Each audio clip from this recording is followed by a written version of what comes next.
জাল caste certificate নিয়ে চাঞ্চল্যকর তথ্য। গত ১.৫ বছরে কাস্ট সার্টিফিকেট জালিয়াতির অভিযোগ জমা পড়েছে ৩৬,০০০। এর মধ্যে ১,৪০০ ভুয়ো কাস্ট সার্টিফিকেট বাতিল করেছে অনগ্রসর শ্রেণী কল্যাণ দফতর।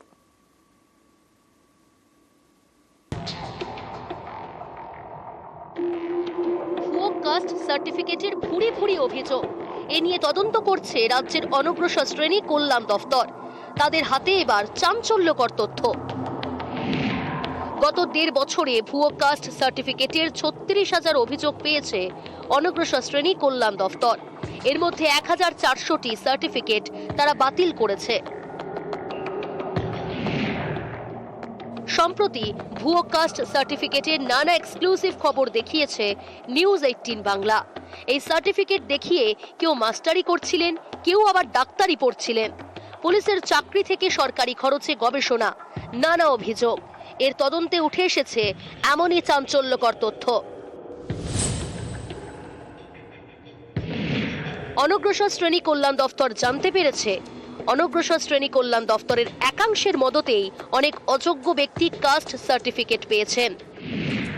বারাকপুর এবং খড়গপুরের ২ অফিসারের বিরুদ্ধে কারচুপির প্রমাণ মিলেছে। ছুটিতে পাঠিয়ে তাদের বিরুদ্ধে বিভাগীয় তদন্ত শুরু করেছে অনগ্রসর শ্রেণী কল্যাণ দফতর। এই দফতরের আরও কয়েকজন অফিসার জালিয়াতিতে জড়িত বলেই সন্দেহ নবান্নর। তাদের উপরেও নজরদারি চলছে। অনেক ক্ষেত্রে মহকুমা শাসকের সই জাল করে ভুয়ো কাস্ট সার্টিফিকেট তৈরি করা হয়েছে বলেও জানতে পেরেছে অনগ্রসর শ্রেণী কল্যাণ দফতর। তাদের দাবি, ১,৪০০টি বাতিল করা ভুয়ো কাস্ট সার্টিফিকেটের সবই ২০২২ সালের আগে ইস্যু করা হয়েছিল। ২০২২ সালের পর ইস্যু হওয়া সার্টিফিকেট নিয়ে অভিযোগ তুলনায় কম। যে কাস্ট সার্টিফিকেটগুলি বাতিল করা হয়েছে তার মধ্যে বেশিরভাগই ২০২২ সালের আগে ইস্যু করা, তেমনটাই নবান্ন সূত্রে খবর। কারণ সেই সময় হাতে সই করেই কাস্ট সার্টিফিকেট দেওয়া হতো। যদিও পরবর্তী ক্ষেত্রে কাস্ট সার্টিফিকেটের ওপর কিউআর কোড ব্যবহার করতে শুরু করে রাজ্যের অনগ্রসর শ্রেণী কল্যাণ দপ্তর। এই কিউআর কোডের মাধ্যমেই কোনো কাস্ট সার্টিফিকেট আসল না অবৈধ তা সহজেই যাচাই করা সম্ভব বলেই দাবি অনগ্রসর শ্রেণী কল্যাণ দপ্তরের।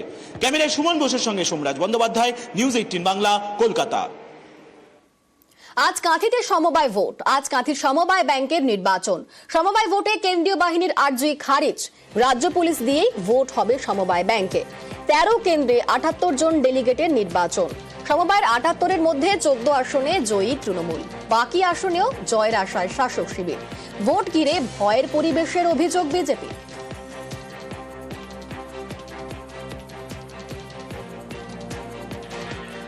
১৪ জন আমরা বিনা প্রতিদ্বন্দ্বী জিতেছি, বাকি কয়েকটা সিটে প্রতিদ্বন্দ্বিতা হচ্ছে। তবে তেমন কোনো বিরোধী পক্ষ থেকে তেমন কোনো প্রস্তুতি আমরা চোখে পড়ছে না। সম্ভবত ৭৮টাই সিট পাবো, তা না হলে ২-১টা সিট বাদে আর সব সিটই পাবো। আমরাই আবার বোর্ড গঠন করব। অনেকদিন পরে ভোট দিচ্ছে, তাই ভোটাররা উৎসাহিত, ভোট দিতে আসবে সবাই।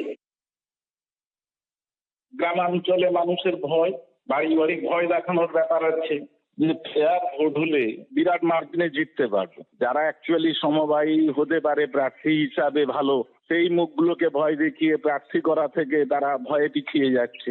আর কিছু না হোক, বিজেপির কর্মী হওয়ার অপরাধে তো প্রচুর কেস আমাদেরকে নিতে হয়। কমন পিপুল এই এত কেস কাচারি খাওয়া, পুলিশের ধমকানি, পার্টির ধমকানির মধ্যে যাবে কেন?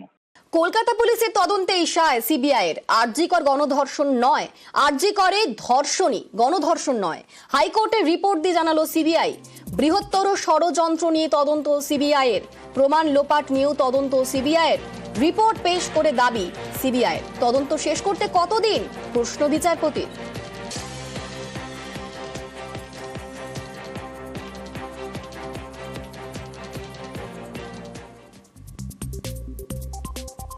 হাইকোর্টে প্রশ্নের মুখে সিবিআই। কার কার ডিএনএ প্রোফাইল করা হয়েছে, কেন পরিবারের প্রত্যেকের বয়ান নেওয়া হয়নি, সিবিআইকে প্রশ্ন বিচারপতি তীর্থঙ্কর ঘোষের।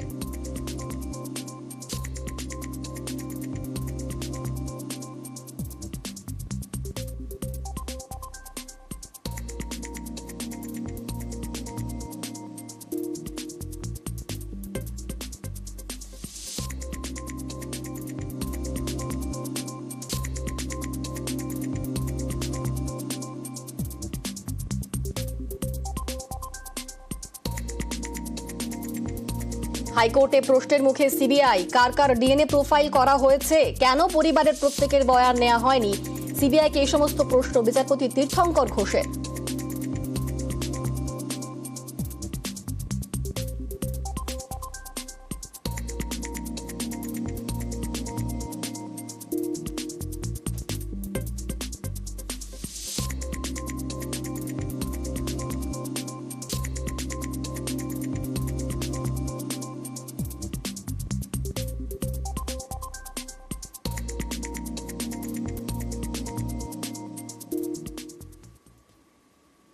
আরজি করের ফের সিবিআই রিপোর্ট তলব। এখনো পর্যন্ত কার কার বয়ান নিয়েছে সিবিআই, রিপোর্টে সমস্ত বয়ানের তালিকা দিতে নির্দেশ। কেন সিবিআই তদন্ত আটকে, জানাতে হবে রিপোর্টে। কলকাতা পুলিশের কেস ডায়েরি পেশ করার নির্দেশ। 23 এপ্রিলের মধ্যে সিবিআই রিপোর্ট দিতে নির্দেশ। এখনো পর্যন্ত আমরা যে প্রশ্নগুলো রিট পিটিশনে তুলেছি তার উত্তর আমাদের কাছে আসেনি। এই উত্তরগুলো খুঁজতে হবে, তার জন্য মামলা করেছি। আর আদালত আজকে এই যে এতগুলো প্রশ্ন, বারে বারে বিভিন্ন প্রশ্ন উঠে আসছে, বলেছেন যে সিবিআইকে নির্দেশ দিয়েছেন যে আপনারা যা সাক্ষী, যা উইটনেস এতদিন পর্যন্ত এক্সামিন করেছেন তার তালিকা দিন, আর কবের মধ্যে এই তদন্ত শেষ করতে পারবেন জানান। পরের দিন এই তথ্যগুলো নিয়ে তারা আসবে, সেই অনুযায়ী আদালত পরের দিন নির্দেশ দেবে। ফলে আমরা আশা করছি যে সিবিআই একটা সদর্থ ভূমিকা নেবে এবং তদন্তটা সঠিক পথে আগিয়ে নিয়ে যাবে। সিবিআই সেভাবে কিছুই এস্টাবলিশ করতে পারেনি। সিবিআই লার্জার কনস্পিরেসি বলেছে এবং তাদের কাছে বারবার জিজ্ঞেস করা হয়েছে যে কতদিনে তোমরা তদন্ত শেষ করবে, কিন্তু তারা সেই কথাটা পরিষ্কার করে বলতে পারে। বলছে একজন পুরুষের ডিএনএ পাওয়া গেছে ওই ক্রাইম সিনে। ওরা ডিএনএ প্রোফাইলিং কিভাবে ম্যাচ করিয়েছে, কাকে ম্যাচ করিয়েছে, সেটা এখনো আমরা ময়না তদন্তের যে রিপোর্ট আছে, ফরেন্সিকের যে রিপোর্ট আছে, বোঝা যাবে যে ঘটনা আসল ঘটনাটা কি। আমরা আদালতের উপর আস্থা রাখছি এবং আমাদের লড়াইটা যেরকম আদালতে সেরকম রাখতে হবে, বুঝতেই পারছি। সেটাই আমাদের এগিয়ে নিয়ে যেতে হবে এবং সঠিক বিচার আমরা পাব। হাইকোর্টে সিবিআই স্বীকার করেছে যে এটা লার্জার কনস্পিরেসি করে খুন করা হয়েছে আমার মেয়ে।